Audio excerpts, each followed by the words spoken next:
Today we're going to read some more of our Gooseberry Park story. And so far we have Kona the dog, Gwendolyn the hermit crab, and Stumpy the squirrel that just had babies, and Murray the bat. And where we left off last time when we were at school was Kona was going out in the ice storm to go find Stumpy and make sure Stumpy and her babies were okay. So chapter 9 is called Rescue and Remorse. When he finally reached Stumpy's pin oak tree, Kona was stunned by what he saw. The top of the tree had been snapped off like a bean. What was left of its lower trunk still stood sharp and upright, ice hanging down its sides like a fresh-cut wound. Scattered across the ground lay debris that had once given the giant oak its majesty. Solid pieces of trunk, mammoth branches with long, graceful stems, hundreds of broken twigs, all glistening under a hard layer of ice. Kona could hardly breathe. For a moment, he simply closed his eyes. Then he whispered, "Stumpy?" His voice was lost in the desolation of the park. He cleared his throat and this time spoke louder. "Stumpy!" Clamping his teeth onto the scattered branches to steady himself, he made his way around what was left of the tree. Every few feet he called out, "Stumpy?" Each time he was met by silence. And when he found a part of Stumpy's nest scattered on the ground, bits of bright material and gum wrappers thrown everywhere, it was almost more than he could bear. He sat down and hung his head. So Stumpy's tree had fallen. Stopped there, motionless and discouraged, confused and very cold, Kona heard a sound. It was a sound like a dog. He lifted his ears. The sound was coming from within a large piece of broken trunk that had rolled away from the rest of the debris and settled against a broad rhododendron bush. Kona stood up and listened more intently. "Rock-a-bye, bottom in the treetop," someone sang. "Get it?" "Stump!" Kona's voice boomed across the wreckage. "Stump!" The dog leaped forward, then danced a Bolshevik until he landed beside the singing tree trunk, flat on his back. He moaned. From a small round hole in the trunk, a little black head fuzzed with silver poked out. It looked at Kona. "Help!" the head shouted. Kona raised himself up and moved closer. The little black head that had yelled for help belonged to a bat. "Murray?" he inquired. "In person," answered the bat. "Are you all right?" Kona said. "I think we bounced," said Murray. "You must be Kona. I knew Stumpy would find you. The kids are all in here, snoring like elephants."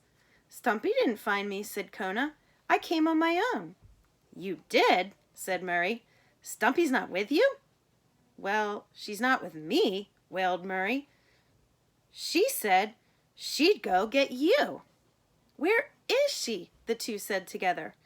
Kona's heart sank. He looked all around the quiet park. "Stump!" he called out. "Stump!" "Oh, whoa," said Murray, shaking his head. "She said she'd find you, and you could help us. Now she's disappeared. Oh, whoa." One of the babies inside the hole began to cry. Another sneezed. "These kids are freezing," said Murray. He went back inside the hole to wrap them in his wings. Kona was torn. He had to look for Stumpy, but where had she gone? She had never been to his house, so how did she think she would find him? The fall must have rattled her senses. Kona wanted to keep looking for her, but the babies needed shelter, and quickly. It would be very dangerous for them to be exposed to the cold much longer. Kona made his decision. He spoke into the hole. "We have to get you to my house, Murray. You and the babies. Then I'll come back and search for Stumpy." "Me and the babies?" Murray said from within. "Me? I'll be okay." "I can't get them out of here alone," said Kona. "Can you just call a cab or something?" Kona was thinking hard. "I've got it," he said. "You can all ride on my back." "Excuse me," said Murray. He popped his head out of the hole again. "It's the only way," Kona insisted. "You can sit on my back and tuck the children inside your wings. It will be like riding a horse." "Sure, like I've ever ridden a horse," answered Murray. "We're going to end up on hard copy, I know it." But within minutes, Murray was on Kona's back, humming nervously, and the babies were tucked under his wings. Now that Kona had to carry everyone, he was really worried. He had fallen dozens of times on his way to the park, but he couldn't risk any such accidents on the journey home. There was only one thing to do. "What?" Murray called out. "We're crawling? We're going to crawl? Gee, maybe we'll get there by September." "We'll make it," said Kona. "Just hold tight to those babies." "Ouch!" Murray yelled. "Ouch! Doesn't Stumpy ever feed these kids?" It took Kona an hour and a half to make what was usually a 10-minute walk to his house. It was a good thing he was a Labrador retriever. Labradors can withstand very cold temperatures and great pain, and only a dog like Kona could have made the grueling journey home. In the moonlight, in the clear evening of the sky, everything glittered like diamonds, as if all the world had become a jewel, and even as Kona pulled himself across the yards, he was moved and strengthened by the incredible beauty all around him. He might even have forgotten that the others were with him had not Murray yelled, "Giddy up!" every 5 minutes.